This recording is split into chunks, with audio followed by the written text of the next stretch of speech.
You don't have to listen to anyone. You don't have to listen to me. You don't have to listen to your mom. You don't have to listen to anyone.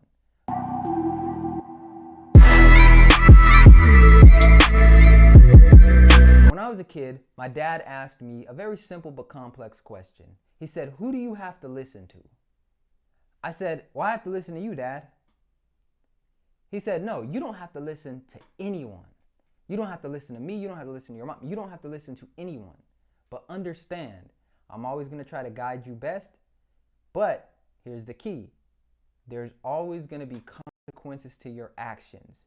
So while you may not listen to me if I ask you to do something or tell you to do something, there's going to be consequences. But you don't have to listen to anyone." That approach ultimately shaped the way that I see life, responsibility, and respect. When I'm on the job, in my marriage, when I'm interacting with other people, I understand at the end of the day, I have decisions to make, and my decisions have consequences. I don't have to listen to my wife. I don't have to listen to my kids. I don't have to listen to the government. I don't have to listen to my boss.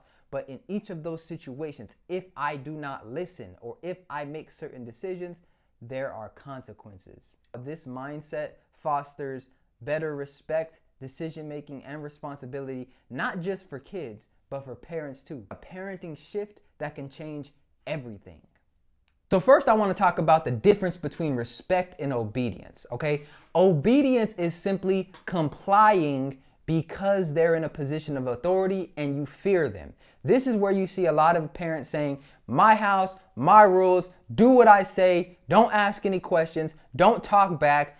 What I say goes, my way or the highway." Fine, I get it. Sometimes you may feel like you need that approach. I don't necessarily agree with it, but I get the angle. What I aim for, though, in my household is respect. Respect is about trust and understanding. I want you to understand why I'm asking you to do something. That's very important for me. I know that there's some parents that say, "Well, I told them to do it, so they don't need to understand why. They don't need to understand how. It doesn't need to make sense to them. I so they do it." But let me ask you this question. How is that fostering trust? How is that fostering independent thinking? How is that creating an environment to where they can go out on their own and make decisions on their own without having to look to an authority figure, without having to ask somebody all of these opinions and doubt themselves? How is it fostering any of that? See, I'm nurturing an environment where my children choose to listen to me because they respect my guidance and trust that I have their best interest. When you get to a point to where your children feel like they can listen to you and they're choosing to listen to you because you have their best interest in mind, that takes away pressure not only from you, but from them. You're now in a position to where they respect you. And the goal is to get them to respect you, not to just make them obedient to you, because those are not useful skills when you go out in the real world and you're trying to be a leader. Those are not useful skills when you want to be an entrepreneur. Those are not useful skills even as an employee. Even as an employee, because guess what? You can be obedient all you want to be obedient. But at the end of the day, what people are going to say is you chose to do that. Yeah, I told you, I'm your boss and I told you to do that and it didn't work out. But guess what? You chose to do it. See, and this is a big problem, especially with girls.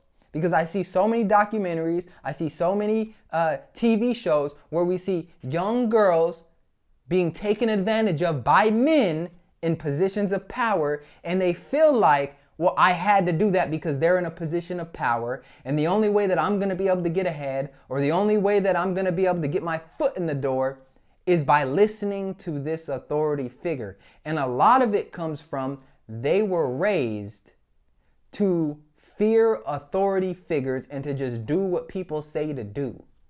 I have a daughter. She's not being raised like that. She's going to be able to think on her own and make decisions on her own. And it's not going to be because someone's in a position of power or authority. It's because she understands that she has options. Next, I want to talk about setting clear standards without using force. Listen, when you as a parent decide what the rules are for your household, what the values, what the beliefs are, you need to be clear on those boundaries. And not only do you need to be clear, you need to communicate why these boundaries exist. Perfect example. right? Sometimes I find myself telling my kids to stop doing something that I don't even really care about.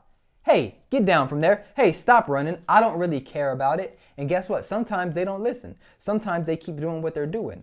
And what do I want to do? I want to yell at them. I want to snatch them up. I want to get active. I want to stand on business. But I have to ask myself sometimes. I have to catch myself like, I'm really upset. Why? Oh, I'm upset because they didn't listen. I'm not even upset because they didn't get down. I don't really care about that. Sometimes as parents, we just tell our kids to do something and we don't even know why and we don't really care about it. And then when we sit back and look at it, it's like it's not even that big of a deal. We just start telling them to do stuff. And then what upsets us is they didn't do it. In those moments, those are learning opportunities because we don't have it all figured out as parents. So if you find yourself as a parent just telling your kids to do stuff that you don't really care about, red flag. Check your ego, check yourself.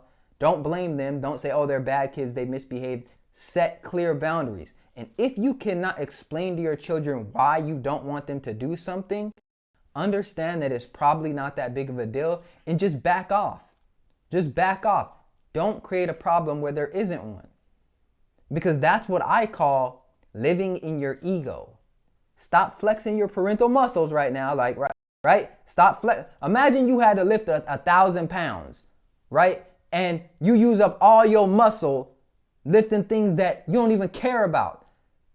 You need to lift this and you lifting all these other things that you don't even care about. You're not going to have the strength left to lift what you need to lift. And I know some people, well, I can't lift 1,000 pounds anyways. You get what I'm talking about. You get what I'm saying? Next, teaching consequences is more effective than teaching punishment. Punishment is only going to get you so far. I look at punishment as a band-aid. It's only going to get you so far. What I want to nurture in my children is the ability to think through decisions. Because I remember growing up, a lot of my peers, they weren't thinking through decisions and consequences. They wanted to go and steal that stuff in the store. That's what they wanted. They wanted to ditch school. They wanted to stay home and smoke on that Reggie. Smoke on that Reggie. Right? That's what they wanted to do. But they weren't thinking about the consequences. They weren't thinking about their grades. They weren't thinking about how they're not going to graduate high school. They weren't thinking about their future opportunities in the workforce and what kind of life their children are going to have. They weren't thinking about the consequences. When you get your child to think through the consequences of certain decisions, you don't have to force them to do something because most times they're naturally going to come to the right decision. That's the goal, is to get the wheels spinning. Get the wheels spinning. We don't have to force as much as we think as parents. Get them on the right track. Get them thinking in the right direction. And then they'll understand the natural consequences. When your children understand why it is you're asking them to do something or why it is you're asking them not to do something, it's a lot easier for them to think critically in other areas of their life. It makes your job so much easier. Because now when they're with their friends and their friends are telling them that they need to do something because of peer pressure, as an adult to this day, if I don't understand something, I'm not going along with it. Perfect example, right? Couple weeks ago, family event. Everyone's running around, having a good time. My daughter gets a little fever. She lays down, she's sleeping. Bunch of people, bunch of adults, other parents at the family. Oh my God, she has a fever. She has 101-degree fever, 100-degree fever. You need to give her medication. Wake her up and give her medication or else she's going to end up in the hospital. Oh, well, that's weird. She's had fevers before and we haven't given her medication and she didn't end up in the hospital. Well, she's going to have a seizure. She never has before. And I looked up the research and only 4% of kids have seizures when they get a fever. And I also looked up the research that says, a fever is actually good when you're trying to get over an infection or something like that. And she's sleeping. She's sleeping. The best thing she can do is get rest. That's what the research says. Oh, she needs to she needs medication. You need to give her some medication. You need to pop open the pill bottle and give her some medication. She's 3. She wants to sleep. I'm not going to wake to give her medication because you want me to. You haven't looked at the research. You haven't done your due diligence. You want me to do something because you're telling me to do it. No. And I think as parents also, we have to understand that when you get good at telling your children why it is they can or can't do something, you also get good at telling other parents and other adults why it is you're going with what you're going to. Not that you have to.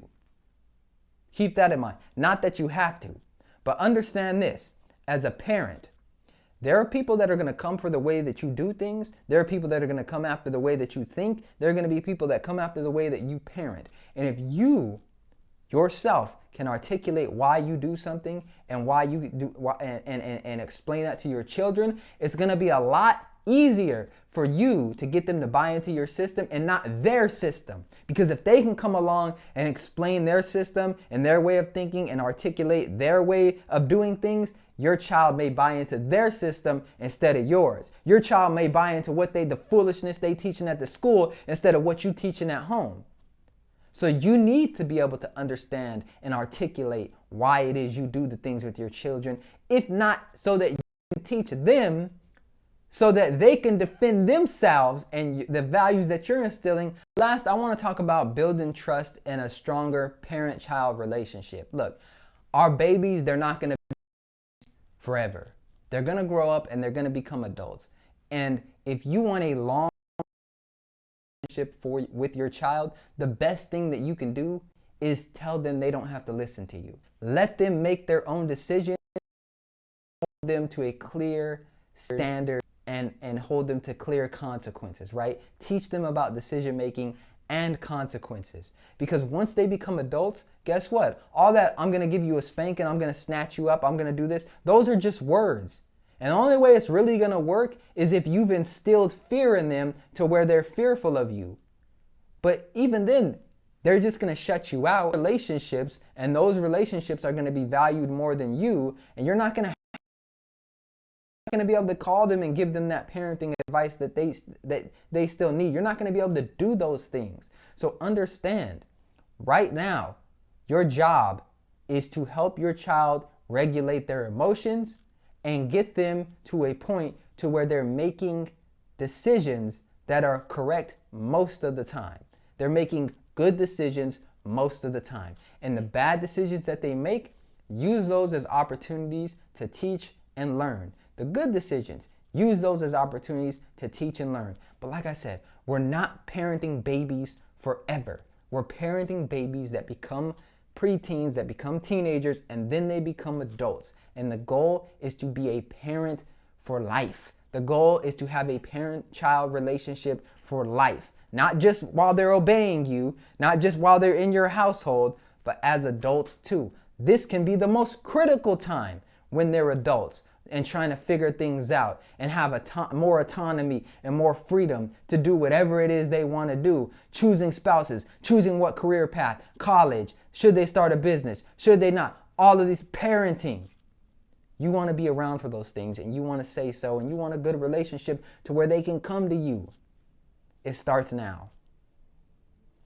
Thank you for watching this video. If you got any value, make sure you hit the like button, subscribe, send this to a parent that you think would find this information interesting, and let me know what you think in the comment section. Maybe I have something wrong, right? Maybe building a relationship with your child and letting them make decisions and putting clear consequences to those decisions is not the right way. Let me know a better way if you find one. And check out our father gear. I got the Fit Father, Fit Family gear on right now. We see the hoodie in the background. There's a lot more on the website. Check out fatherflex.com. The information.